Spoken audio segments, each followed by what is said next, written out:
Alors, pour plonger dans ce sujet, quelle est votre définition ou compréhension des frontières ou limites, boundaries, et comment est-ce que vous intégrez l'IFS à cette thématique de soigner les frontières? Eh bien, vous savez, j'ai commencé à à faire des thérapies qui n'étaient pas forcément excellentes quand j'étais à la fac de médecine au début de ma vingtaine et mon thérapeute à l'époque me parlait des frontières ou des limites, mais ça ne me parlait pas du tout. J'avais l'impression que cette personne me demandait d'être quelqu'un de méchant ou je sais pas, quelqu'un de contrôlant ou une personne qui crée une limite rigide et ensuite qui est constamment dans la raideur. Et moi, j'avais éduqué à croire qu'une personne gentille, sympathique, une personne sympathique, entre guillemets, et spirituelle était quelqu'un de conciliant, d'obéissant, qui faisait plaisir aux autres, qui était accommodant. Et donc, pour moi, ça m'a beaucoup dérouté, ce que me disait ce thérapeute. Et en gros, je me suis dit non, cette personne ne sait pas de quoi elle parle. Et bien évidemment, dans les 2 prochaines décennies, j'ai été encore plus traumatisée en raison de mes blessures liées à mes frontières, qui dataient de mon enfance. Et ce n'est que quand j'ai découvert l'IFS en 2014 que j'ai commencé à considérer différemment les limites ou les frontières. C'est là que j'ai commencé la thérapie IFS et c'est vraiment, ça fait partie des meilleures approches thérapeutiques que j'ai pu rencontrer. Pour ceux d'entre vous qui ne connaissent pas l'IFS, l'idée centrale en IFS, c'est que nous sommes tous composés de multiples parties et ces parties, souvent, ont des perspectives différentes, n'est-ce pas? Par exemple, une partie dira: «Oui, en effet, j'ai besoin d'établir de meilleures limites», alors que l'autre partie dira: «Non, si tu mets des limites, tu seras quelqu'un de méchant». Donc je vous ai là déjà présenté une de ces polarisations qui existait dans les parties de mon système, même avant que je ne connaisse l'existence de ces parties. Et ce qui a participé à ma guérison ou on pourrait dire, heu, l'objectif, s'il y en a un, de l'IFS, c'est d'entrer dans le leadership du self, c'est-à-dire cette partie qui n'est pas une partie, que nous avons tous à l'intérieur de nous, qu'on pourrait appeler le soi divin, le soi supérieur, la conscience christique, la nature de Bouddha. Chaque religion lui donne un nom différent, mais c'est cette idée que nous avons à l'intérieur le médecin intérieur, le guérisseur ou la guérisseuse intérieure, le médiateur et négociateur de conflits intérieurs qui nous permet de nous orienter dans ce rapport entre le soi en nous et les différentes parties de nous qui peut-être ont été blessées. Et en ce qui concerne les frontières, les limites, cela signifie que les choses peuvent être très différentes dans ce domaine.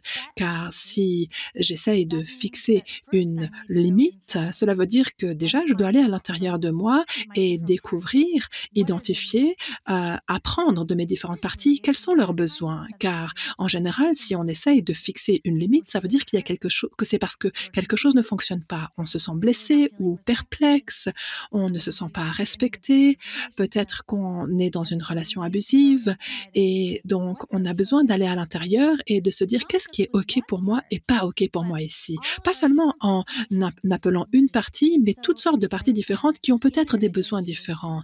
Donc c'est comme une négociation interne d'abord qui nous permet de tirer une conclusion à l'intérieur au sujet de qu'est-ce que j'ai besoin de communiquer à cette autre personne ou à cette organisation ou à autre chose. Est-ce que nous pouvons trouver un accord d'abord à l'intérieur et après s'adresser à l'extérieur, n'est-ce pas? Donc la plupart des frontières dont me parlaient les gens quand j'avais la vingtaine, c'était quelque chose d'unilatéral, cette limite-là. C'était moi qui communiquais aux autres ce qui me convenait ou pas pour moi, sans du tout tenir compte forcément de l'impact que cela pouvait avoir sur l'autre. Et donc ça, je crois que c'est une des raisons pour lesquelles cette perspective ne m'a pas beaucoup parlé. J'avais l'impression que c'était quelque chose de contrôlant, car par exemple, on peut établir une limite qui est un ultimatum, n'est-ce pas? Je peux dire à quelqu'un: «Florence, je n'aime pas du tout quand vous m'interrompez quand je suis en train de parler de l'IFS et si ça vous arrive à nouveau de m'interrompre pendant que je vous parle, eh bien, je vais quitter Zoom et sortir de cet entretien». Bien sûr, je plaisante, ce n'est pas ça que je vais faire.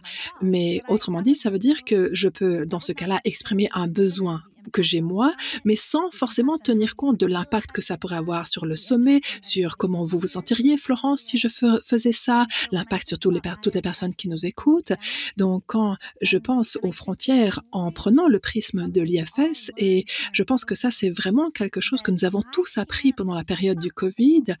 En fait, ce n'est pas éthique pour moi d'établir une limite pour moi qui peut-être me protégera moi sans prendre prendre en considération également l'impact de ce choix sur les autres personnes dans le système extérieur qui pourraient être impactées par ma limite. Et cela, on l'a vu pendant le Covid. Je sais que beaucoup de gens ont vécu la même situation que moi. Moi, je vis dans un ménage avec avec 2 personnes à haut risque et un enfant qui était encore à l'école. Donc nous avons dû prendre des décisions au sujet de comment on allait, gérer le confinement, le fait de sortir de la maison, envoyer ma fille à l'école ou la garder à la maison. Toutes ces décisions complexes qui, nous permettaient de négocier les limites et frontières de chacun dans ce foyer. On ne pouvait pas se dire simplement: «Moi, je veux ça pour moi et donc je vais imposer ma limite sur tout le monde». Non, il n'y a pas de personne qui peut individuellement faire cela. Nous devons d'abord négocier. OK, moi j'ai besoin de quoi? Je vais faire un peu d'introspection pour voir ce dont ont besoin mes parties et heureusement tout le monde dans notre foyer connaît l'IFS, donc chacun va en soi trouver ce dont ont besoin ses parties pour ensuite négocier ensemble quelles seront nos limites en tant que communauté. Et donc ça, c'est une frontière très évoluée, sophistiquée pour les personnes qui se sont fait écraser dans leurs frontières ou leurs limites parce que peut-être qu'ils avaient un parent narcissique ou un parent toxicomane ou quelqu'un qui leur a fait subir des violences sexuelles ou émotionnelles ou physiques. Eh bien, ces personnes ont grandi sans du tout comprendre quels étaient leurs droits, comment ils pouvaient se protéger. Et ces personnes se retrouvent avec un système, comme c'était le cas de mon système, qui se fonde sur comment je peux plaire aux autres, être toujours accommodante et obéir à ce que eux veulent. Et donc parfois, quand on commence son travail sur les limites et les frontières, on doit juste commencer par OK, moi je suis là et ça c'est ma limite à moi. Et on peut pas aller plus loin pour commencer et c'est tout à fait bien. Mais plus on évolue dans notre guérison et notre rétablissement, plus on progresse et plus on se met en lien avec d'autres personnes qui peut-être aussi se rétablissent de blessures infligées à leurs limites, on peut alors avoir des limites ou des frontières qu'on n'arrive plus à négocier en tenant compte de 2 personnes et de leur partie ou en tenant compte de plus de gens encore au sein d'une communauté, par exemple.